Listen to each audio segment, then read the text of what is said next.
15 अगस्त 1947 एक ऐसा दिन जिसे भारत हर साल आज़ादी के जश्न के रूप में मनाता है। लेकिन क्या आपने कभी सोचा है आखिर भारत को 15 अगस्त को ही आज़ादी क्यों मिली? भारत की आज़ादी की कहानी सिर्फ तिरंगा फहराने और मिठाई बांटने की कहानी नहीं है। इसके पीछे एक ऐसा दौर था जिसमें देश आज़ादी की खुशी के साथ साथ विभाजन की पीड़ा भी झेल रहा था। और शायद यही वजह है कि 15 अगस्त 1947 को समझने के लिए हमें सिर्फ लाल किले तक नहीं बल्कि उस समय के पूरे भारत को देखना होगा। कहते हैं आज़ादी की तारीख अचानक तय नहीं हुई थी। भारत की आज़ादी की तारीख हमेशा से 15 अगस्त 1947 तय नहीं थी। ब्रिटिश प्रधानमंत्री क्लीमेंट एटली ने फरवरी 1947 में कहा था कि ब्रिटिश सत्ता जून 1948 तक भारत को सौंप दी जाएगी। लेकिन भारत के आखिरी वायसराय लॉर्ड माउंटबेटन ने पूरी प्रक्रिया को काफी तेज कर दिया और फिर तारीख तय हुई 15 अगस्त 1947। दोस्तों, लेकिन सवाल है 15 अगस्त ही क्यों? इसके पीछे एक दिलचस्प वजह बताई जाती है। वजह क्या है? वजह इस प्रकार बताई जाती है कि 15 अगस्त 1945 को जापान ने मित्र राष्ट्रों के सामने आत्मसमर्पण किया था। द्वितीय विश्व युद्ध में उस समय माउंटबेटन दक्षिण पूर्व एशिया में मित्र राष्ट्रों की ओर से कमांडर थे। उनके लिए यह तारीख खास थी और इसी वजह से 2 साल बाद भारत की आज़ादी इसी दिन रखी गई। दोस्तों, लेकिन आज़ादी के साथ एक ऐसा और खौफनाक घटना भी हो रही थी। एक तरफ दिल्ली में आज़ाद भारत का जन्म हो रहा था तो दूसरी तरफ देश का बंटवारा भी हो रहा था। ब्रिटिश भारत को 2 नए डोमिनियन में बांटा गया, भारत और पाकिस्तान में। और यही वो इस किस्सा है जिसे सिर्फ जश्न की तस्वीरों से समझना मुश्किल है। लाखों लोगों को अपना घर छोड़ना पड़ा, परिवार के परिवार बिखर गए। लोगों को यह तक नहीं पता था कि उनका गांव किस देश में चला जाएगा। और सबसे बड़ी बात तो यह थी कि 15 अगस्त को आज़ादी तो मिल गई, लेकिन भारत पाकिस्तान की सीमा का आखिरी फैसला तब तक पूरी तरह साफ नहीं हुआ था। दोस्तों, भारत और पाकिस्तान की नई सीमा तय करने की जिम्मेदारी सर सिरिल रैडक्लिफ को दी गई थी। सबसे हैरानी की बात तो ये थी कि रैडक्लिफ इससे पहले कभी भारत आए ही नहीं थे। उन्होंने बहुत समय में इतनी बड़ी सीमा तय करनी थी, अर्थात बहुत कम ही समय में उनको ये कार्य निपटाना था। उन्होंने 2 बाउंड्री कमीशन के साथ काम किया, लेकिन उनका अंतिम फैसला यानी रैडक्लिफ अवार्ड के रूप में आज़ादी के तुरंत बाद सामने आया। यानी लोग जश्न मना रहे थे और उसी समय उन्हें यह भी पता चल रहा था कि उनका घर किस देश में है। गांधी दिल्ली में उत्सव के बीच क्यों नहीं थे? अब कहानी का सबसे यही हमारा भावुक हिस्सा है। 15 अगस्त 1947 को दिल्ली में आज़ादी का जश्न चल रहा था, लेकिन महात्मा गांधी वहां मौजूद नहीं थे। वे उस समय बंगाल में थे। क्यों? क्योंकि देश बंटवारे के बाद सांप्रदायिक हिंसा फैल रही थी। गांधी उस समय लोगों के बीच शांति लाने की कोशिश कर रहे थे। उनके लिए आज़ादी सिर्फ सत्ता का बदलाव नहीं थी। उनके लिए असली आज़ादी तब थी जब हिंदू और मुसलमान बिना डरे एक साथ रह सकें।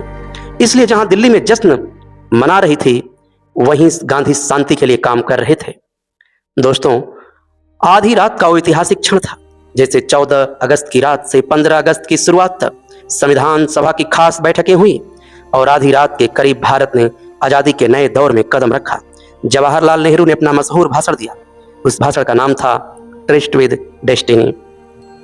ये सिर्फ एक भाषण नहीं था, ये उस भारत का वादा था जो सदियों की गुलामी के बाद अब अपनी किस्मत खुद लिखने जा रहा था। लेकिन ध्यान रहे दोस्तों, उस समय चुनौतियां खत्म नहीं हुई थी, बल्कि एक नई शुरुआत हुई थी। आज़ादी के समय भारत की हालत कैसी थी? दोस्तों, 1947 का भारत आज के जैसा नहीं था। देश बंटवारे से गुजर रहा था। शरणार्थियों की भारी समस्या थी। कई जगह हिंसा और डर का माहौल था। आर्थिक स्थिति कमजोर थी और सबसे बड़ी चुनौती थी एक नया प्रशासन का निर्माण करना, संस्थाएं खड़ी करना और करोड़ों लोगों को एक व्यवस्था में जोड़ना। साथ ही सैकड़ों रियासतों का भविष्य भी तय करना जरूरी था। यानी भारत ने आज़ादी तो पा ली थी, लेकिन असली काम अभी शुरू ही हुआ नहीं था। दोस्तों, भारत सिर्फ ब्रिटिश भारत ही नहीं था। 1947 में सिर्फ ब्रिटिश भारत ही नहीं था दोस्तों, बल्कि सैकड़ों रियासतें भी थीं। उन्हीं ब्रिटिश भारत के साथ कदम से कदम मिला करके ब्रिटिश रियासतें भारत में चल रही थीं जो अंग्रेजों के अधीन थीं। लेकिन उन रियासतों पर अभी आधिपत्य इन्हीं रियासतों का था।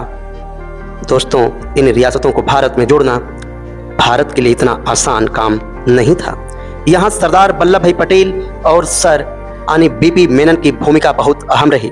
बातचीत और समझदारी से ज्यादातर रियासतें भारत में शामिल हो गई। यह प्रक्रिया आगे चलकर आधुनिक भारत की नींव बनी। आजादी सिर्फ एक दिन की कहानी नहीं है दोस्तों। 15 अगस्त 1947 को हम अक्सर एक ही तस्वीर देखते हैं, तिरंगा, लाल किला और आजाद भारत। लेकिन उस तस्वीर के पीछे लाखों लोगों की उम्मीदें थीं, अनेकों सालों का संघर्ष था, कितने सालों की जेलें थी, कितने लोगों के आंदोलन थे और कितने सैकड़ों लाखों लोगों के बलिदान थे और बंटवारे का दर्द भी था। इसलिए 15 अगस्त को सिर्फ जश्न की तरह देखना अधूरा है दोस्तों। ये दिन हमें याद दिलाता है कि आज़ादी पाना मुश्किल था, लेकिन उसे एक मजबूत और लोकतांत्रिक देश के रूप में आगे बढ़ाना उससे भी बड़ी जिम्मेदारी थी। तो अगली बार जब भी आप 15 अगस्त को तिरंगा लहराएं तो ये सिर्फ ये मत सोचिए कि भारत आज़ाद हुआ था। थोड़ा रुक कर सोचिए कितने लोगों ने इसके लिए संघर्ष किया, कितने लोगों ने अपना घर छोड़ा, कितने परिवार बिखर गए और कितने लोगों ने एक नए भारत का सपना देखा। क्योंकि 15 अगस्त 1947 सिर्फ आज़ादी की तारीख नहीं थी दोस्तों, ये उस भारत के जन्म का दिन था जिसे आगे आने वाली पीढ़ियों को बनाना था। आज हमारे हाथ में तिरंगा है, लेकिन ये सिर्फ 3 रंग का कपड़ा नहीं है। इसके पीछे एक बहुत बड़ा इतिहास है, एक बहुत बड़ा संघर्ष है, एक बड़ी जिम्मेदारी है और एक बड़ा सवाल भी। दोस्तों, क्या हम उस आज़ादी के लोकतांत्रिक मूल्यों को सही से निभा रहे हैं जो हमारे पूर्वजों ने हमें दी थी? अगर आपको इतिहास की ऐसी कम सुनी लेकिन सच्ची कहानियां पसंद हैं तो वीडियो को जरूर से जरूर शेयर कीजिएगा, क्योंकि इतिहास सिर्फ याद करने के लिए नहीं होता, इतिहास हमें ये समझाने के लिए होता है कि हम यहाँ तक पहुंचे कैसे। जय हिंद, जय भारत।